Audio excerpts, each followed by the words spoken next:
Episode 1. It starts at a slightly worn-out mansion, where a young elf girl named Lily has just woken up. Cheerfully, she walks over to wake up the main character Xenos afterward. Lily gently prepares tea so the two of them can enjoy it together in a peaceful setting. Here, the story explains that a healing mage becomes stronger based on their rank at rank 3. They can only heal wounds. At rank 2, they can heal the whole body, and at rank 1, they have the power to make the entire world a better place. The history of this kingdom is closely tied to healers. Their significant contributions helped expand the territory and solidify the kingdom's position. At the Royal Hospital, many people study advanced healing magic and obtain a license before beginning their challenging journeys. However, in a remote, hidden corner of the kingdom, there's someone who never formally trained and doesn't even have a license. That person is none other than Xenos. At this moment, he just finished treating a patient and received his payment. After the patient left, Lily approached and told him he had a house call today. Xenos agreed and said he'd be back before sunset. Hearing that, Lily happily said she'd wait for him with dinner already prepared, right after she started cooking. Just then, the third resident of the house, a ghost named Carmilla, appeared. Watching Lily cook always made her want to try the food. She especially admired the delicious-looking stew. Lily proudly said her cooking was good because she wanted to become Xenos' wife someday. Carmilla smiled at that sweet enthusiasm and said she'd return to her room to rest. Just a few seconds later, someone knocked on the door. Lily opened it and found Zofia, a member of the lizard folk, looking for Xenos. Lily explained that he was out on a house call, but Zofia decided to wait. She had barely sat down when another guest arrived, Linga, a member of the Wolfkin. Once again, Lily had to explain that Xenos wasn't home. Linga looked disappointed because she was planning to lick him all over.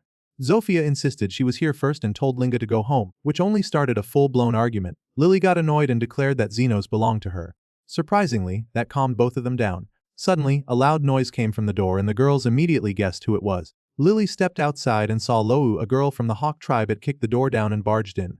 Calmly, Lily repeated that Xenos wasn't home. Then she added that the others were already inside, but Loie needed to help fix the door before coming in. Once all three were gathered, Linga accused the others of being copycats. Loie asked if they came just for Lily's food. Meanwhile, Lily was putting finishing touches on her fragrant stew. She invited everyone to have dinner together while waiting for Xenos to return.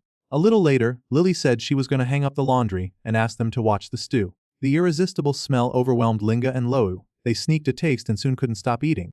Zofia hesitated at first, afraid Lily would scold her, but eventually gave in to temptation and joined the secret feast. Within minutes, the stew was completely gone. The girls tried to come up with a reasonable excuse, but none of them could think of anything.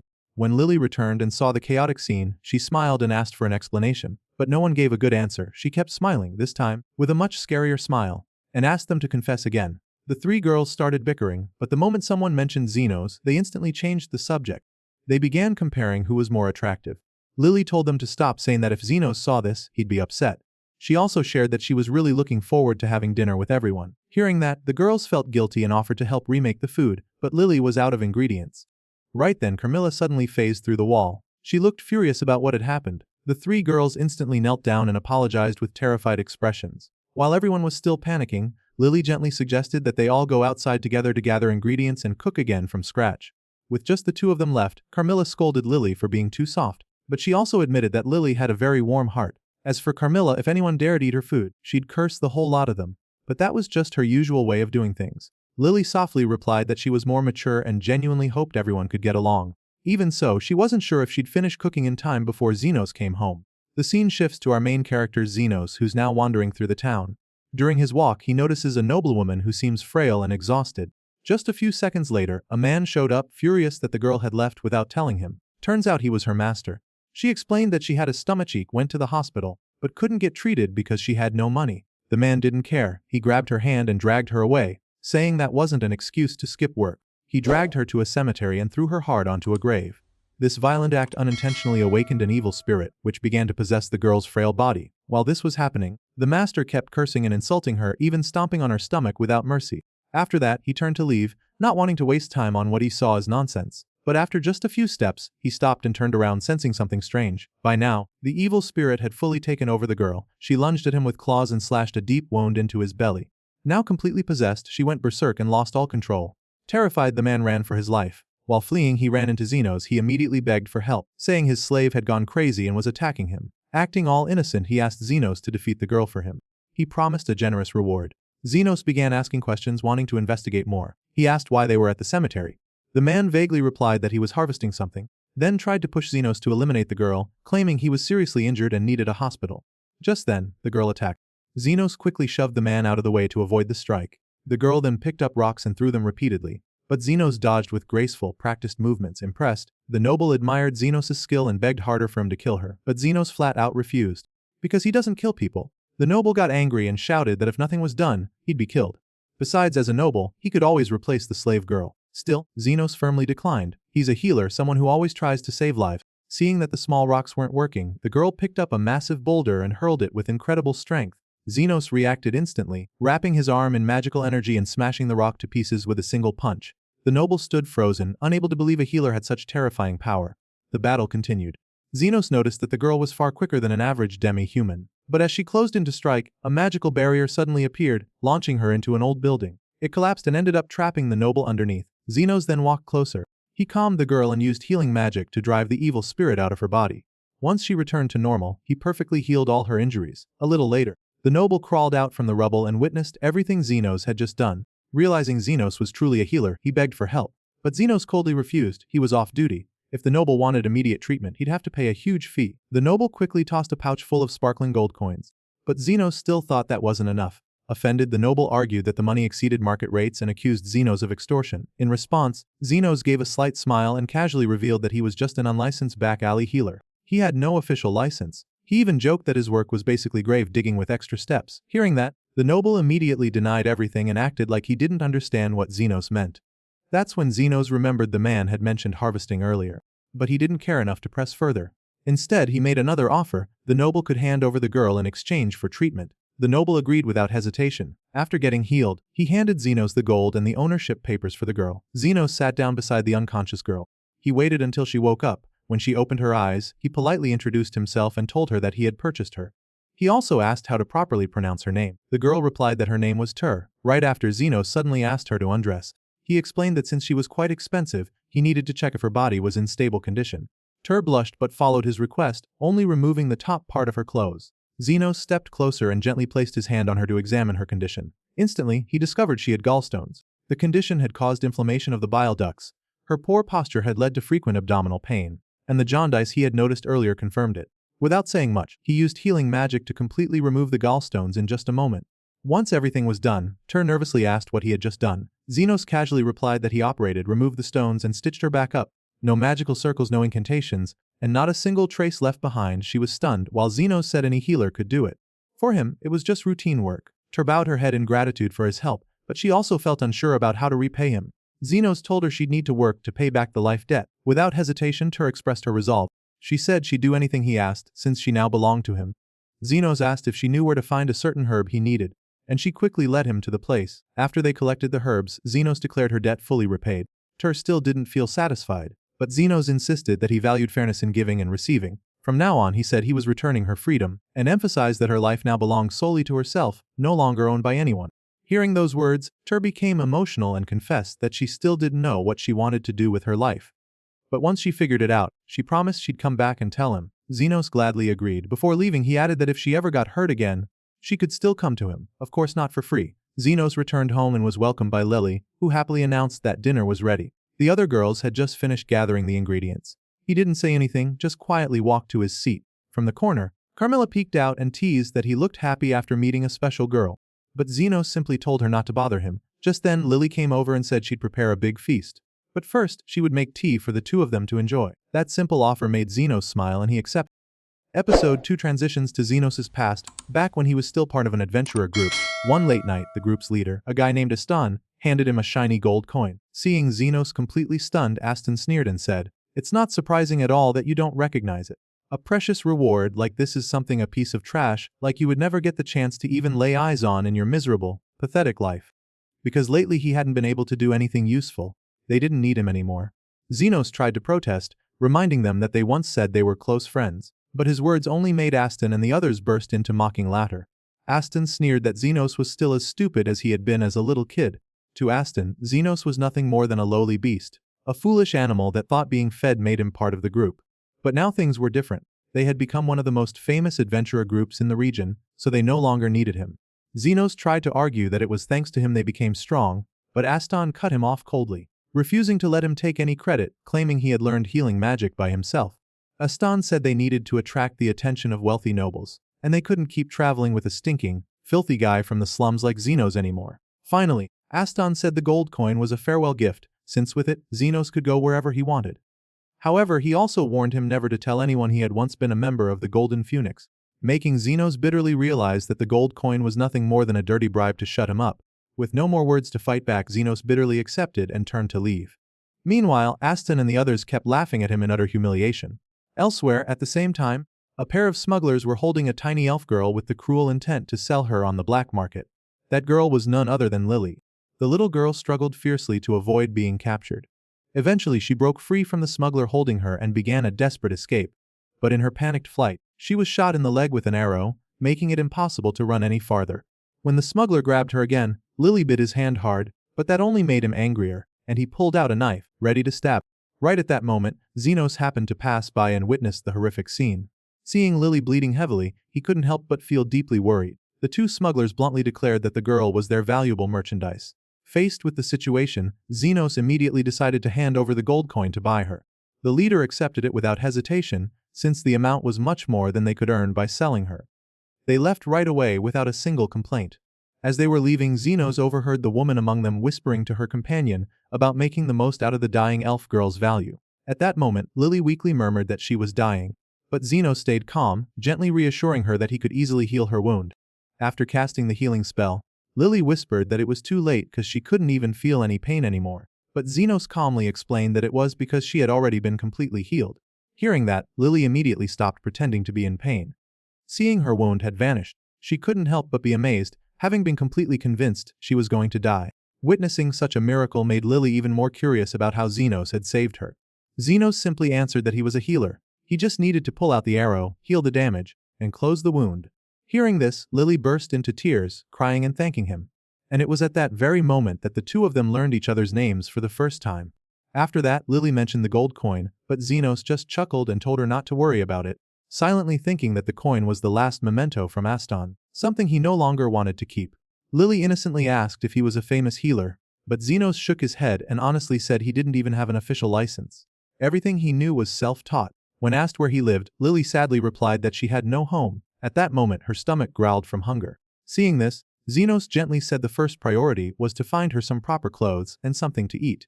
After getting her cleaned up, he took Lily to a small inn where they could have a peaceful meal. This made Lily extremely happy. However, she hesitated and asked if Xenos would eat too. He replied that he was already full, but the truth was he had no money left, so he could only smile awkwardly. Deep down, Xenos pondered what he should do next with the girl. He had thought about taking her to an orphanage, but abandoned the idea, fearing she would be mistreated there. When Lily asked what his job was, Xenos honestly said he had just kicked out of the adventurer group he once belonged to, making Lily think that both of them were in the same precarious situation. Unexpectedly, a lizardman walked into the inn with a large wound on his arm. Just one glance and Xenos quickly guessed it was a gunshot wound and a burn caused by a magical weapon. The lizardman confirmed it, saying it was punishment for his carelessness, although he wished it hadn't hurt so much. Xenos told him not to exaggerate, because even though the wound wasn't minor, it would heal soon enough. Those words of comfort made the lizardman uneasy, realizing his wound was worse than he had thought. Xenos immediately used healing magic and completely healed the wound in just a few seconds.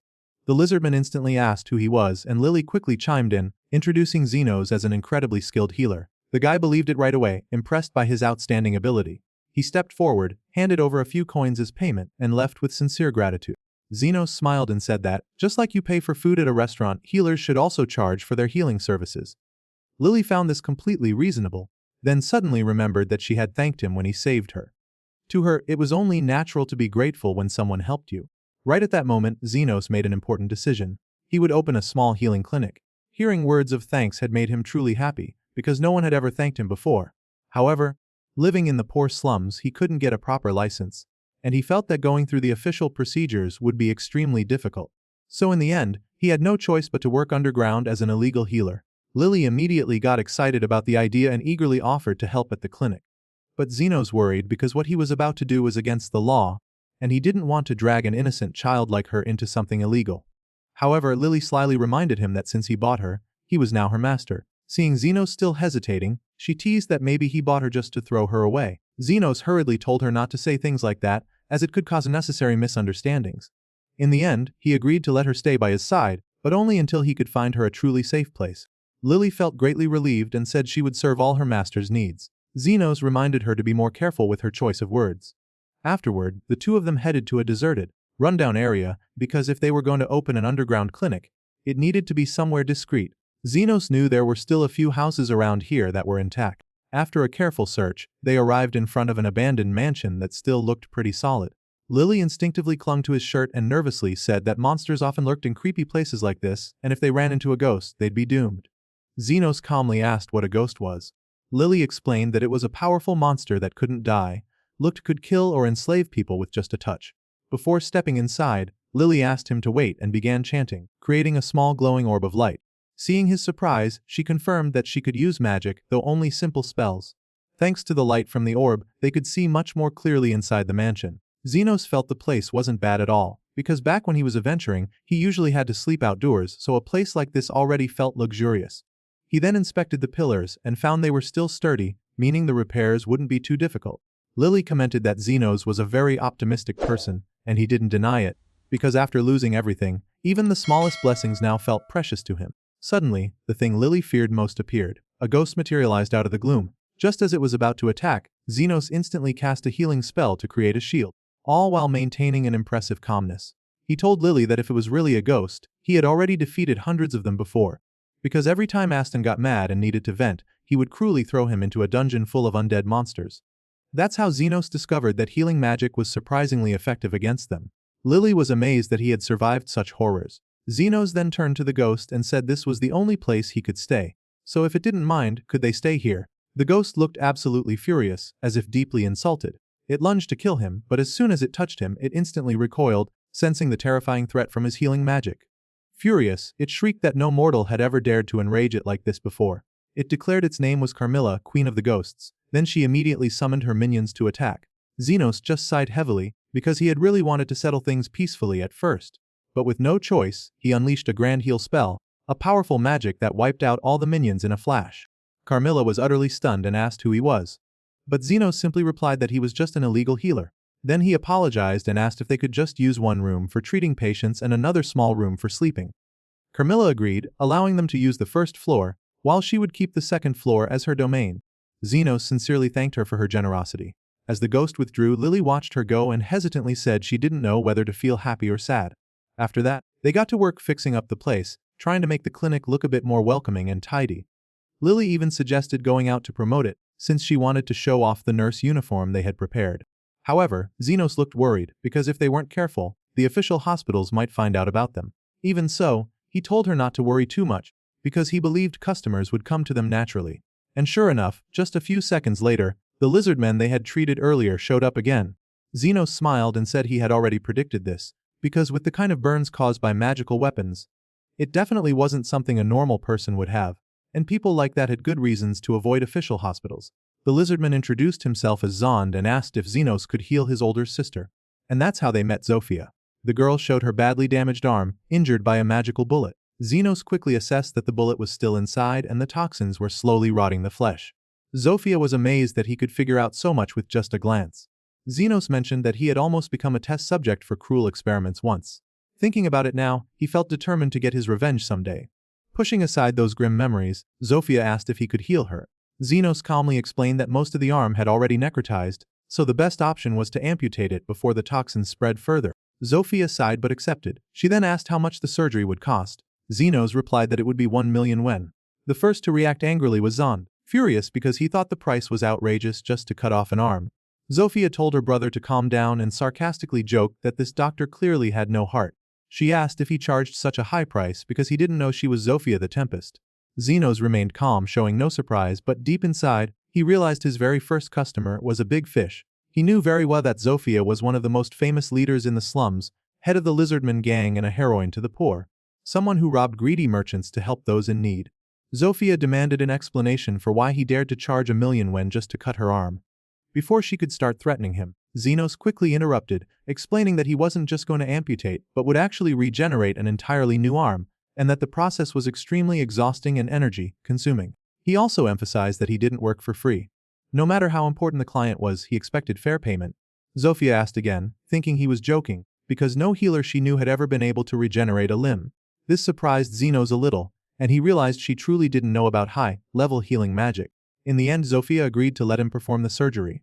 Xenos took out a special tool saying it was a magically enhanced scalpel, extremely sharp, sterilized, and could be summoned or dismissed through magic. Zofia was amazed because she had never seen a doctor use such a strange knife before, and curiously asked how he usually operated. Without answering, Xenos immediately used magic to numb the pain and sterilize the area, then swiftly amputated the damaged arm. Afterward, he used defensive magic to stop the bleeding, combined it with advanced healing magic to accelerate tissue regeneration. The process started with rebuilding the bone, then the nerves, blood vessels, muscles, and finally, restoring the skin. Within just a few short seconds, the surgery was complete. Zofia looked at her brand new arm with eyes full of amazement and awe, because she had never seen anything so miraculous. Suddenly, Zahn stupidly asked what was up on the ceiling. Xenos calmly answered that it was a ghost living with them. While both of them were still stunned, Carmilla suddenly showed up, grumbling that yet another patient hadn't died, then stomped away angrily. Zahn mumbled that she truly had no heart. But Xenos just chuckled and said that, actually, Carmilla was quite adorable, she just didn't show it. At that moment, Zofia commented that not only was Xenos incredibly talented, but he was also very funny. She asked if he would mind if she brought more acquaintances over for treatment, and of course, they would pay properly. On another morning, Lily brought out 3 fragrant cups of tea, telling Xenos she had made an extra cup for Carmilla. When Carmilla came downstairs, Lily quickly warned her that the tea was still hot. But being distracted, Carmilla accidentally burned herself and screamed in anger, then rushed back upstairs. Brushing off the incident, Lily turned to Xenos and asked why members of the Lizardman gang seemed to get injured so often, since she had helped quite a few of them lately. Xenos guessed it was because of the constant conflicts between gangs, as there were 3 major factions in the slums that were always in a state of cold war. Just then, Linga appeared with her loyal wolf pack. She was the leader of the werewolves and, as usual, introduced herself with pride. Xenos knew very well that Linga ran the illegal games in the slums and always managed to attract the big fish. Linga explained that she had come looking for him because even after beating the Lizardman gang to a pulp, thanks to his healing, they always came back as if nothing had happened. Therefore, according to her, the best way to eliminate the threat was to get rid of Xenos. Without giving him a chance to react, she lunged straight at him, aiming for his throat. However, Xenos managed to instantly deploy a defensive magic shield, a skill he had taught himself, making even her entire wolf pack powerless. Furious, Linga ordered her subordinates to destroy the clinic. But just as they began, Carmilla appeared, ready to slaughter them all. Xenos hurriedly stopped her and gently thanked her for listening to him. Although Carmilla looked annoyed, she quietly admitted that lately she had been feeling quite comfortable living there. Faced with the situation, Linga had no choice but to change her attitude, bowing her head to apologize. Because among werewolves, beings like ghosts and vampires were considered noble, and they didn't want to offend someone who could command a royal ghost. Shortly after, the orc chief named Lowu also sent someone to summon him, showing how Xenos was gradually making contact with the major forces in the slums. The next day, an orc came to find Xenos and informed him that Lo, the leader of the orc tribe, wanted to meet him. Xenos had already anticipated this, because if the other 2 factions had shown up, then the orcs would surely appear as well. He knew Lowu was a powerful figure, but still asked the messenger whether it was possible to reason with her. The orc said that although the leader was very strict, she was also wise, so there was no need to worry too much. Even so, Xenos still felt skeptical, especially since Zofia kept bringing gifts to the clinic, and Linga was even building a palace next door to compensate for the damage she had caused. If the orc leader was also willing to cooperate, everything could go smoothly. Xenos then asked why Lowy didn't come in person, and he was told that there were too many enemies around, so she couldn't move on her own. Upon hearing that, he immediately prepared to leave. Because to him, the orc should have said this from the beginning.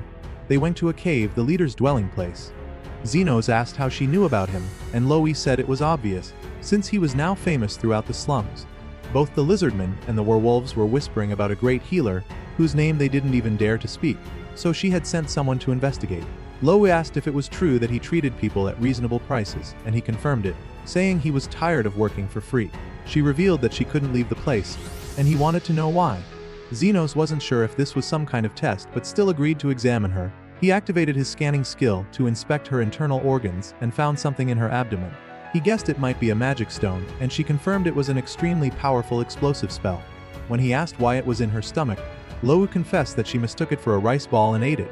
Xenos felt like he had wasted his time, thinking it would naturally come out, but she immediately said that was impossible because she had bitten it, and now it could explode at any moment. Even moving could trigger an explosion. Knowing that death was near, Lowy wanted to give her entire fortune to Xenos. Although he usually charged for his treatments, she knew he often helped children completely free of charge. To her, that was a noble deed, and leaving her assets to a good person like him was better than letting others steal it when she died. Xenos asked how long ago she had swallowed the stone, and Loui said not long. Xenos immediately took out a magical scalpel. The surrounding orcs reacted defensively at once, but he took only a few seconds to remove the stone. Loui didn't understand what had just happened but warned that the stone was about to explode. It did explode, but thanks to a layer of defensive magic around his hand, Xenos was completely unharmed. He returned Loui's key and was about to leave. Loui didn't understand why he refused the fortune, but he simply replied that he worked at a fair price, regardless of who it was.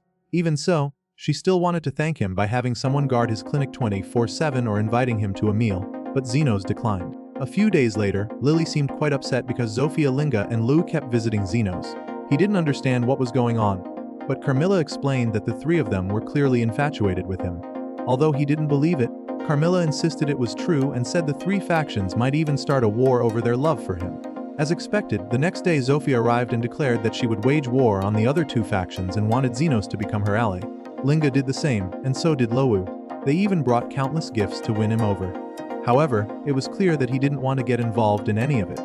Carmilla had already warned him in advance, and Lily was extremely jealous because she couldn't stand the fact that the three women were all infatuated with the man she loved. At an arena at noon, all three factions had gathered ready for battle. Zofia was the first to speak, declaring that the other two factions were bold to come here just to die. Now was the time to decide who would stand above all. Linga mocked her and declared that she would unleash her full power to teach her opponents a lesson. Meanwhile, Lowu was full of confidence, believing her orcs were the strongest warriors in the world. At that moment, Xenos appeared, but not to stop the fight. He said he understood that this kind of thing often happened between factions, so he would let them fight until they were satisfied. And so, the three women rushed into battle, not for power, but because they wanted to take Xenos' virginity, something he had no idea about. Zofia attacked first, striking Linga, but then Louis launched an aerial strike on Zofia, sending her flying. The battle quickly turned into complete chaos. Everyone kept fighting from noon until sunset, and no one could understand how they were still able to stand and keep battling. The fight should have ended long ago. Even Zofia realized that her wounds were healing almost instantly.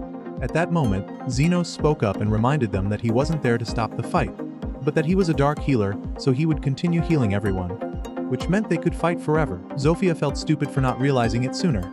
Linga and Loui were amazed at the power Xenos possessed, a power that allowed them to fight endlessly. Xenos said that was the true meaning.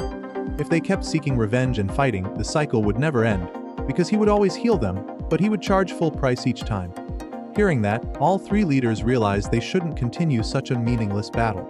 They agreed to maintain peace between the factions so they wouldn't waste their strength needlessly. However, there was still one battle that couldn't end, the battle for Xenos' love, and in that battle, they would surely give it their all. Lily didn't understand what they meant, so she turned to ask Xenos why he healed everyone. He explained that it was something his teacher once taught him. A third-rate healer only heals wounds. A second-rate healer heals the entire body, but a first-rate healer improves the whole world. She wanted to know who that teacher was, and Xenos replied that he was an eccentric but incredibly impressive man. So even though Xenos was just a third-rate healer, he still wanted to improve life in the slums, a place that, despite everything that happened, remained where he served and cared for others. Suddenly, Lily confessed that she really liked him. Xenos awkwardly responded that he also found her very pleasant. It wasn't the answer Lily had hoped for, but it was still a positive reaction. Finally, Xenos wanted to go home, but first he had to collect all the healing fees for that day, because honestly he had worked extremely hard today. Somewhere far away in a luxurious place, a girl named Krishna was summoned by her superior. The man said there were some rumors that made him extremely uneasy. It seemed that the battle between the demi-humans on the outskirts had significantly calmed down. Krishna couldn't believe it, since for so long they had always been fighting and killing each other.